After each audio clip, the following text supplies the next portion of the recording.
Hey guys, double wide 6, and today I got a little bit of time and I figured I'd go ahead and install my new saltwater chlorinator. I have a system set up, but it's not quite as powerful as I would like it to be. So I'm going to upgrade my system from, this one produces about 1.3 pounds of chlorine gas a day. And this new one's going to produce 3 pounds of chlorine gas. So it should be a pretty easy install. We'll take the old one out and put the new one in, and hopefully we can get it fired up here tonight. So I laid out where I want it to be. It's going to be about the same position as this. I've already opened up my pump, and what I want to do is cut the pipe here so I can remove the old system. Alright, found my saw. So I got to leave about 5 inches before the flow switch. Actually 6 inches.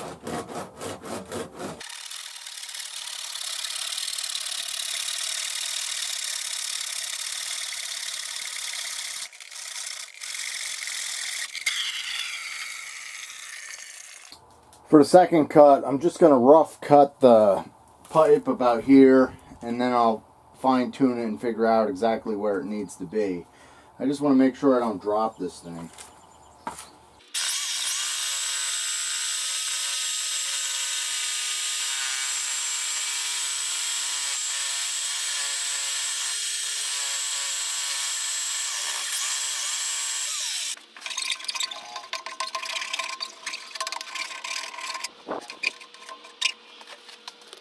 Okay guys, I have my first pipe prepped, and what you need to know is that this unit has a flow switch, and you can see there's an arrow, so it's directional, and we need it to go this way.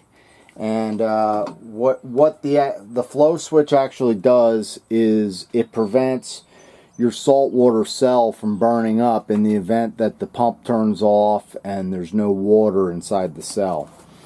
So to do this, first thing we're going to do is we're going to prime up our pipe.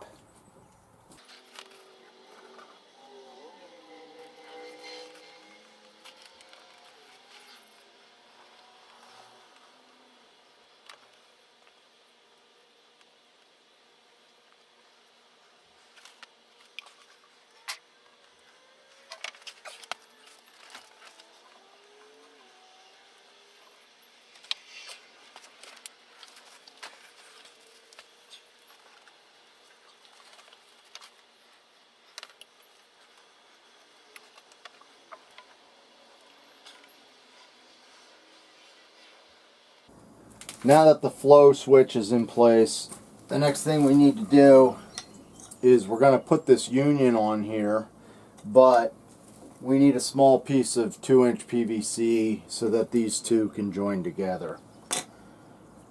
So I already primed them.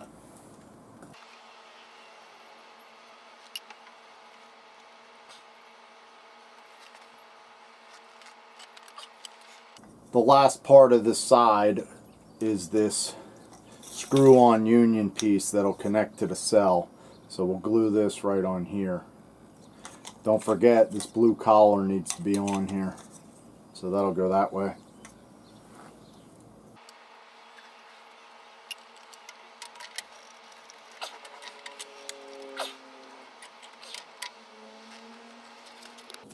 So now I'm gonna measure across this cell, and it's exactly 12 3/8.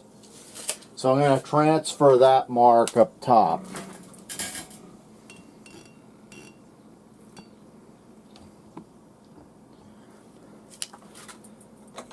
So from this flat edge all the way over to the other flat edge, I'm going to need at least 12 3/8.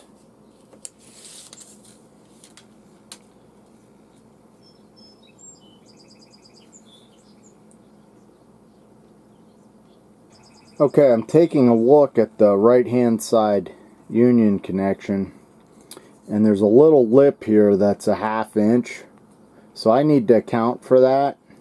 So instead of that line being at 12 3/8, I'm going to have to add a 1/2 inch to that, which I think is 12 7/8. Or what I'm going to do is just measure to the right 1/2 inch. And then we'll cut that off there and we'll get it glued in place.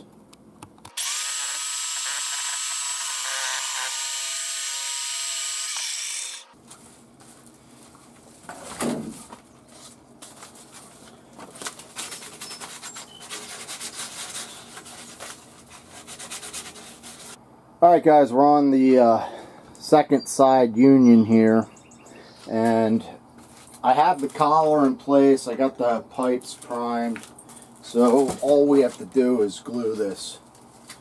You just don't want to forget to put that collar on there. So if you do, it might end up costing you some money.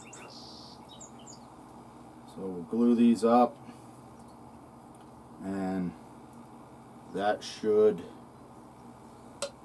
hopefully take care of this.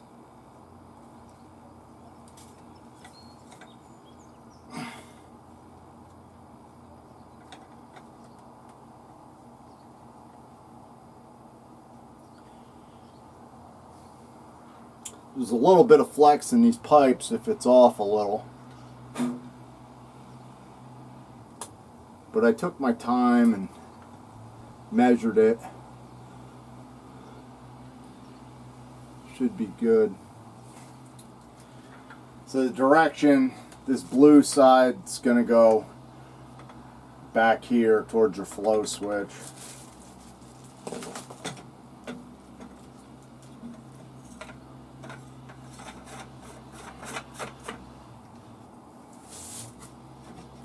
That looks like a nice fit. Just want to make sure that you don't cross thread it. I don't see any gaskets on this thing or O-rings here, so these just get snugged up. Alright guys, I got the unit mounted, and it's pretty simple to do. They give you a French cleat, and the back of this is set up just to interlock in there. The unit's quite heavy, and the front just sits here loose, and to open the unit you pull down like that. So the ground wire just comes up from the pump and the pool ground or earth, and they have a lug right here on the side. Now we're going to connect the unit to the timer box, and I have it's actually an outdoor grommet, and we're going to use this to connect to the box. So first thing I do is put on this weatherproof, actually I got to put this end on, so slip that on, and then there's this weatherproof plug. This should slip over your wire insulation. There we go. And then that comes up this way. This will go on here. Okay, I got this grommet hooked up. So this should come right into the box, just like this. And we'll secure that to the box with the nut.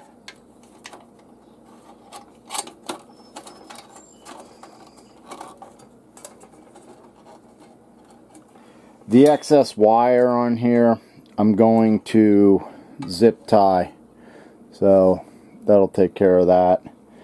And now I got to hook this up to the timer, and you have 2 lines and 2 loads here. I'm pretty sure these wires, the white and black, I'm going to check it, but I think they should go to the loads and the ground should go to the ground. Let me just look that up. So they have good instructions here that are in English and easy to read. So according to this, load 1 would be black, load 2 would be white, and the ground would be green. So I'm just going to hook that up. I think on this timer it's number 2 and number 4. It should be the same as your pump, because that's your load on here, and the pump is 242. So I'm just going to connect all these wires in here and set that up. The flow switch has a wire on it, kind of looks like a telephone line, and this wire connects up underneath our unit.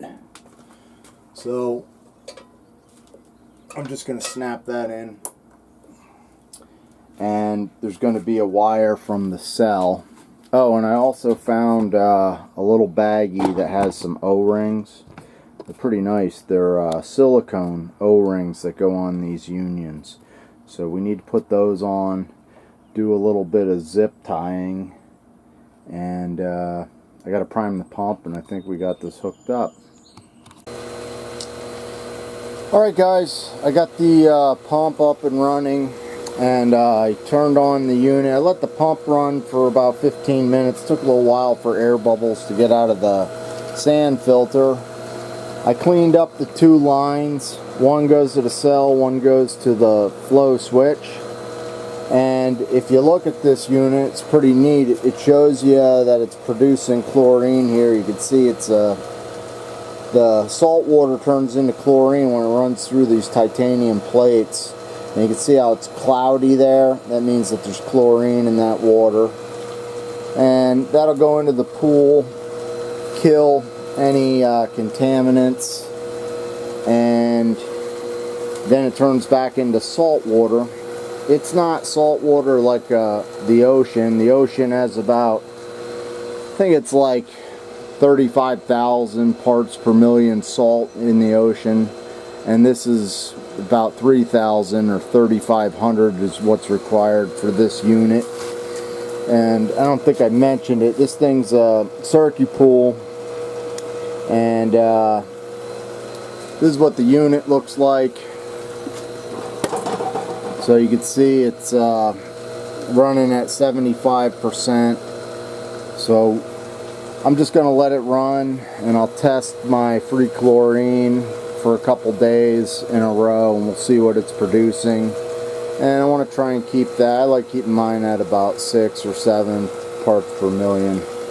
But the thinking here is replace that unit and get a more powerful unit, and I won't have to supplement it all with liquid chlorine, which I had to with that unit once in a while. So that'll pretty much reduce the chemicals. And you could also run this unit with a pH pump. So if you wanted to increase your pH or lower it, you could use your pH pump if you wanted. So we are, I guess, all automated. I don't have any leaks and things are looking good. I will make a future video on this unit, and if you're interested in a unit like this, I'll link it down in the description. Alright guys, thanks for watching, and happy swimming.